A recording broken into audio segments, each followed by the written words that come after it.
নমস্কার। Kolkata city civil কোর্টে কিছু রিক্রুটমেন্ট শুরু হয়েছে। আজকের ভিডিওতে সেটি নিয়েই আলোচনা করব। স্ক্রিনের উপর একটা আপনারা নোটিশ দেখতে পাচ্ছেন, যেটা পাবলিশ হয়েছে 18ই জুন 2024, নোটিফিকেশন নাম্বার 012024, যেখানে আপনি যদি ভারতবর্ষের বাসিন্দা হয়ে থাকেন আবেদন করতে পারবেন কলকাতা সিটি সিভিল কোর্টে। অনলাইনের মাধ্যমে আবেদন প্রক্রিয়া শুরু হয়েছে 18/6/2024 থেকে এবং আবেদন প্রক্রিয়া চলবে 18/7/2024 রাত 12টা পর্যন্ত। কি পোস্ট এখানে আবেদন করা হচ্ছে একটুখানি দেখে নিই। এখানে দেখা যাচ্ছে যে ইংলিশ স্টেনোগ্রাফার পদে আবেদন শুরু হয়েছে, যেটা গ্রুপ বি পোস্ট। এখানে টোটাল ভ্যাকেন্সি আছে দুটো, যেখানে জেনারেল ইসি ক্যাটাগরি একটা ও ওবিসি বি ইসি ক্যাটাগরি একটা। আর একটা এখানে ক্যাটাগরি আছে, সেটা হলো গ্রুপ ডি পিওন, যেখানে টোটাল ভ্যাকেন্সি আছে 14টা, যেখানে জেনারেল আছে 4টে, জেনারেল ইসি একটা, আনরিজার্ভ এক্স সার্ভিসম্যান একটা। এই হিসেবে বিভিন্ন রকম পোস্ট বিভাজন করা হয়েছে। আর ওবিসি এ এবং ওবিসি বি ক্যান্ডিডেট যারা আছেন তারা কিন্তু যে লেটেস্ট নোটিফিকেশন দেওয়া হয়েছিল হাইকোর্টের তরফ থেকে সেই অনুযায়ী বা সেই ওবিসি ভুক্ত যদি হয়ে থাকেন তবেই ওবিসি হিসেবে আবেদন করবেন। অন্যথায় 2010-এর পরে যে নতুন ওবিসি কোটাগুলো আনা হয়েছিল সেই কোটার আপনি যদি অন্তর্ভুক্ত হয়ে থাকেন তাহলে কিন্তু ওবিসি হিসেবে আবেদন করবেন না। ইংলিশ স্টেনোগ্রাফার গ্রুপ বি, যার পে লেভেল হচ্ছে 32,100 থেকে 82,900, আর গ্রুপ ডি পিওনের জন্য পে লেভেল হচ্ছে 17,000 থেকে 43,600।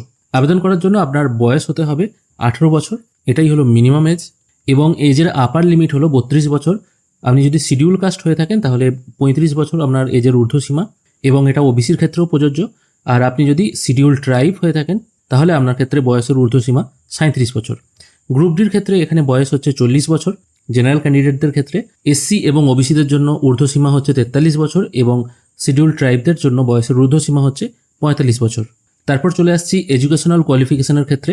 ইংলিশ স্টেনোগ্রাফারের জন্য অবশ্যই ক্যান্ডিডেটকে ব্যাচেলার ডিগ্রি পাস হতে হবে যে কোনো রেকগনাইজড ইউনিভার্সিটি থেকে, এবং কম্পিউটারে ভালো জ্ঞান থাকতে হবে এবং শর্ট হ্যান্ড রাইটিংয়ে দক্ষ হতে হবে। ইংলিশ স্টেনোগ্রাফারের ক্ষেত্রে মিনিমাম স্পিড হতে হবে 80 ওয়ার্ড পার মিনিট শর্ট হ্যান্ডের ক্ষেত্রে, আর নর্মাল স্পিড হতে হবে 30 word per minute.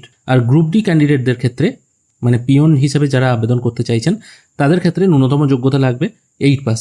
English stenographer পদে যারা আবেদন করতে চাইছেন তাদের পরীক্ষা সিস্টেমটা এখানে একটু বলে দিচ্ছি। এখানে পেপার 1 হবে জেনারেল ইংলিশের ওপর 100 মার্কসের, 100টা মাল্টিপল চয়েস কোশ্চেন থাকবে, যেখানে spelling, correct use of words মানে ওয়ার্ডের সঠিক ব্যবহার, বাক্য সঠিক করা, সিনোনিমস, অ্যান্টোনিমস, ফ্রেজ, এই সমস্ত জিনিসগুলো থাকবে, যেখানে টাইম লিমিট থাকবে 1.5 ঘন্টা। পেপার 1-এ যারা সফল হবেন তাদেরকে পেপার 2 এবং পেপার 3-র জন্য যা ডাকা হবে।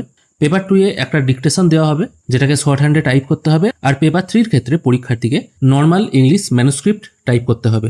পেপার 1-এ আপনি সফল হলে তারপর যখন টাইপিং টেস্ট হবে সেখানে ক্যান্ডিডেটকে অবশ্যই নিজেদের টাইপরাইটার মেশিন নিয়ে আসতে হবে শর্ট হ্যান্ডের জন্য। আর গ্রুপ ডি পিওনের ক্ষেত্রে একটা রিটেন এক্সাম হবে 100 নম্বরের, যেখানে 50টা প্রশ্ন থাকবে, প্রতিটা প্রশ্নের মান হবে 2 নম্বরের। আর এখানে নেগেটিভ মার্কিং থাকবে 1 নম্বরের, মানে আপনি যদি দুটো প্রশ্ন সঠিক করেন এবং একটা প্রশ্ন ভুল করেন তাহলে প্রতি কোশ্চেনের জন্য 2 2 4 পেলেন, আর একটা যেহেতু ভুল করলেন সেক্ষেত্রে -1 হবে। পরীক্ষা হবে 60 মিনিটের বা 1 ঘন্টার। পরীক্ষায় পাস করলে তারপর আপনাকে একটা ভাইবার জন্য ডাকা হবে বা পার্সোনালিটি টেস্ট হবে, যেখানে 1:5 হিসাবে ডাকা হবে। এরপর চলে আসছি অ্যাপ্লিকেশন ফিজের কথায়। এখানে ইংলিশ স্টেনোগ্রাফার পদের জন্য জেনারেল ক্যান্ডিডেটদের পেমেন্ট করতে হবে 400 টাকা, এসসি ও ইডাব্লিউএসদের 350 টাকা। আর গ্রুপ ডি পিওনের ক্ষেত্রে ফর্ম ফিল আপের জন্য আপনাকে পেমেন্ট করতে হবে 250 টাকা জেনারেল ও ওবিসিদের জন্য, আর এসসি এবং ইডাব্লিউএসদের জন্য 200 টাকা। অর্থাৎ কলকাতা সিটি সিভিল কোর্টে যে রিক্রুটমেন্ট হচ্ছে তার জন্য মিনিমাম কোয়ালিফিকেশন বা ক্রাইটেরিয়া কী আছে সেটা আমরা এই ভিডিওতে দেখে নিলাম। এর নেক্সট ভিডিওতে আমরা দেখে নেব কীভাবে আপনারা এই কলকাতা সিটি সিভিল কোর্টে অনলাইনের মাধ্যমে আবেদন করবেন। একটি ভিডিওতে সব কিছু দেখালে বা আবেদন প্রক্রিয়াটি দেখালে ভিডিওটি অনেক বড় হয়ে যেত, সেই জন্য আমি ভিডিওটি দুভাগে করে আপনাদেরকে দেখানোর চেষ্টা করছি। আশা করি আজকের এই ভিডিও আপনাদের ভালো লেগেছে। যদি ভালো লেগে থাকে অবশ্যই একটি লাইক করবেন। ভিডিও দেখার জন্য অসংখ্য ধন্যবাদ। ভালো থাকবেন।